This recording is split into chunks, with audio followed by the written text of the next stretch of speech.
شكرا ربي شكرا هديت قلبي. السلام علیکم ورحمۃ اللہ وبرکاتہ. ناظرین، ایک مرتبہ پھر اس کا استقبال ہے Zia T V YouTube channel کے ایپیسوڈ تقریر کیسے کریں میں. آج کا جو سوال ہے ہمارے بھائی کا وہ ہے تقریر یاد نہیں رہتی کیا کریں. تو اس کا جواب دینے سے پہلے میں آپ کو بتلا دوں کہ یہ ایپیسوڈ تقریر کیسے کریں یہ ہمارا بہت ہی پرانا اور بہت ہی مقبول اور پسندیدہ ایپیسوڈ ہے، جس پر تقریباً 40-50 ویڈیوز موجود ہیں. انہی میں کسی بھائی نے یہ کومنٹ کیا تھا کہ تقریر یاد نہیں رہتی کیا کریں.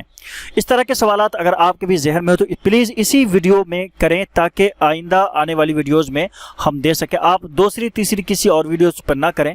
تقریر کے تعلق سے اگر آپ سوال کریں تو تقریر والی ویڈیوز میں ہی، تقریر والے ایپیسوڈ میں ہی کریں تاکہ ہمیں بھی یاد رہ سکے اور آپ کا جواب دے سکوں. فی الحال مشغولیت اور مصروفیت کے بنیاد پر میں ان سوالوں کے جواب نہیں دے پا رہا تھا. فی الحال بقرعید یعنی عید الاضحیٰ کو لے کر چھٹی ہے، تو میں کوشش کی ہے میں نے کہ انشاءاللہ ان سوالوں کے جواب جو ہے آپ کو ایک ایک کر کے دیتا چلاؤں. لیکن بہت سارے سوالات کے لیے بہت سارے وقت بھی لگ سکتے ہیں، اس لیے میں نے صرف ایک سوال کو ہی یہاں نوٹ کیا ہے. تقریر یاد نہیں رہتی کیا کریں، اس کے جواب ہی پر اتفاق کروں گا. تو چلیے جواب جانتے ہیں. سب سے پہلے اس کے کئی جواب ہیں اور پوائنٹس میں نے آپ کے سامنے رکھے ہیں. دیکھیں، سب سے پہلی بات، تقریر یاد نہیں کی جاتی. اگر سوال ہے آپ کا کہ تقریر یاد نہیں رہتی تو اس کا جواب ہے کہ تقریر یاد کی ہی نہیں جاتی. جی ہاں، الا یہ کہ آپ چھوٹے سے بچے ہیں، مدرسے میں پڑھتے ہیں، اسکول میں پڑھتے ہیں اور نرسری کلاس میں ہیں اور پھر مدرسے کے بالکل اطفال میں ہیں، اطفال اول میں ہیں، دوم میں ہیں، سوم میں ہیں، تو وہاں تک گنجائش ہے کہ چلے وہاں تک آپ تقریر یاد کریں. چونکہ اس مرحلے میں یا طالب علم کے زمانے میں تقریر جو ہے یاد کی جاتی ہیں. لیکن آپ اگر بحیثیت مقرر اور خطیب یا بحیثیت امام کہیں پر تقریر کرنے جاتے ہیں یا تقریر کرنا چاہتے ہیں اور آپ کا سوال ہے کہ تقریر یاد نہیں رہتی کیا کریں، تو میرا جواب یہی ہے کہ تقریر یاد ہی نہیں کی جاتی. اب دوسرے پوائنٹ پر ذرا آپ توجہ دیں. آپ اچھے مقرر نہیں بن سکتے. جی ہاں، اگر آپ کا سوال ہے کہ تقریر یاد نہیں رہتی، تقریر یاد کر کے آپ تقریر کرتے ہیں تو آپ ایک اچھے مقرر اور خطیب نہیں بن سکتے. یہ بات پہلے بھی میں آپ حضرات سے عرض کر چکا ہوں کہ اگر آپ رٹے باز مقرر ہیں، خطیب ہیں، رٹ کر کے، حفظ کر کر کے، یاد کر کر کے آپ تقریر کرتے ہیں تو کبھی بھی آپ اچھے مقرر اور خطیب نہیں بن سکتے. اور آپ کو ہسٹری میں ایسا مقرر اور خطیب نہیں ملے گا جو یہ کہتا ہو کہ میں نے رٹ کر کے اتنی اچھی تقریر، عمدہ تقریر کی ہے اور وہ اچھا مقرر بن گیا ہو. لہٰذا اگر آپ رٹ کر کے تقریر کرتے ہیں، مدرسے سے فارغین ہیں اور کہیں امامت کر رہے ہیں یا کہیں اور بڑے اجلاس میں، کہیں محفل میں آپ تقریر یا مسجد میں آپ تقریر یا خطبہ کرنا چاہتے ہیں اور رٹ کر کے کرتے ہیں، تو یہ عادت آپ کو چھوڑ دینی چاہیے. کیوں؟ اس لیے کہ آپ اس رٹی ہوئی تقریر سے اچھے مقرر اور خطیب کبھی نہیں بن سکتے. نمبر 3، رٹی ہوئی تقریر کبھی بھی دھوکہ دے سکتی ہے. جی ہاں، آپ کہیں جلسے میں جا رہے ہیں رٹ کر کے، رٹا مار کر کے، اور آپ راستے ہی میں بھول جائیں گے. آپ اس طرح سے ہو جائیں گے، اس شخص کی طرح جو پانی میں غوطے لگاتا ہے پھر اوپر نکلتا ہے پھر غوطے لگاتا ہے. یعنی آپ مکمل جو تقریر کا انداز ہوتا ہے، لب و لہجہ ہوتا ہے، اس طریقے سے آپ تقریر بھی نہیں کر سکتے، چونکہ بہت ساری باتیں آپ کو یاد نہیں ہو سکتی اور بیچ میں ہی آپ تقریر کو چھوڑ دیں گے اور تقریر نہیں کر پائیں گے. نمبر 4، رٹی ہوئی تقریر کو آپ کو شرمندہ بھی کر سکتی ہے. جی ہاں، رٹی ہوئی تقریر سے آپ شرمسار بھی ہو سکتے ہیں، بھری مجلس میں آپ رسوا بھی ہو سکتے ہیں. یہ بات میں پہلے بھی عرض کر چکا ہوں. چونکہ آپ کو تقریر یاد نہیں رہے گی، آپ وہیں پر رک جائیں گے، ٹھہر جائیں گے، اور جب آپ ٹھہر جائیں گے سارے لوگ آپ کو ہی دیکھیں گے اور سارے لوگ آپ کو دیکھیں گے، آپ رسوا ہو جائیں گے. پھر وہاں پر آپ کو نماز کی طرح کوئی لقمہ دینے والا ہوتا نہیں ہے کہ آپ کو لقمہ دے گا بھائی یہاں سے شروع کریں، ہے نہیں. امام صاحب بھول گئے، اولئک علی ھدی من ربہم واولئک ھم المفلحون.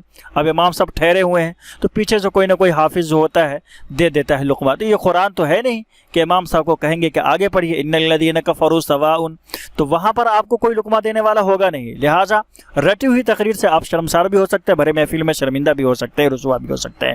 نمبر 5، رٹی ہوئی تقریر کو آپ بڑھا گھٹا نہیں سکتے. جی ہاں، یہ بھی ایک پوائنٹ ہے.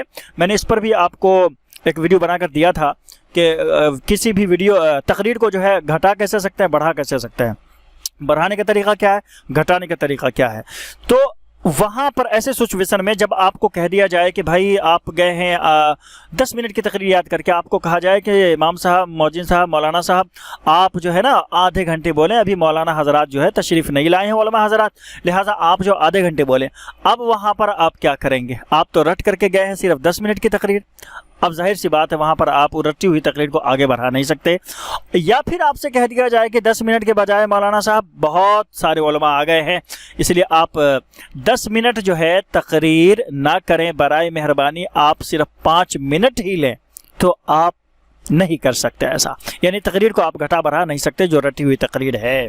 تو اب سوال یہ ہے کہ تقریر یاد نہیں کی جاتی, آپ اچھے مقرر نہیں بن سکتے, رٹی ہوئی تقریر کبھی بھی دھوکہ دے سکتی ہے, رٹی ہوئی تقریر آپ کو شرمندہ کر سکتی ہے, رٹی ہوئی تقریر کو آپ بڑا گھٹا نہیں سکتے.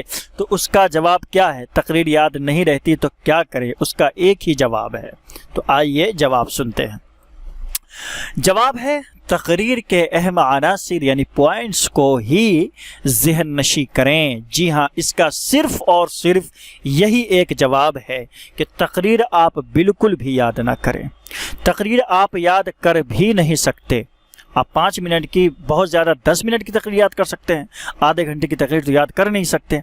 اسی لیے آپ جو ہے آدھے گھنٹے کی تقریر ہو یا 1 گھنٹے کی تقریر ہو یا 1 دن کی تقریر ہو, اگر آپ پوائنٹس پہ دھیان دیتے ہیں, پوائنٹس کو یاد کرتے ہیں, تو آپ کو وہ 5 منٹ میں یاد ہو سکتے ہیں. جی, پوائنٹس ذہن نشی کرنا بالکل آسان ہے. فار ایگزامپل آپ کسی چیز, کسی عنوان خاص پر آپ تقریر کرنا چاہتے ہیں, اس کے تو کچھ اہم پوائنٹس ہوں گے ہی جس کو آپ بیان کرنا چاہتے ہیں, سامعین کے سامنے رکھنا چاہتے ہیں. انہی پوائنٹس کو آپ بس ذہن نشی کریں.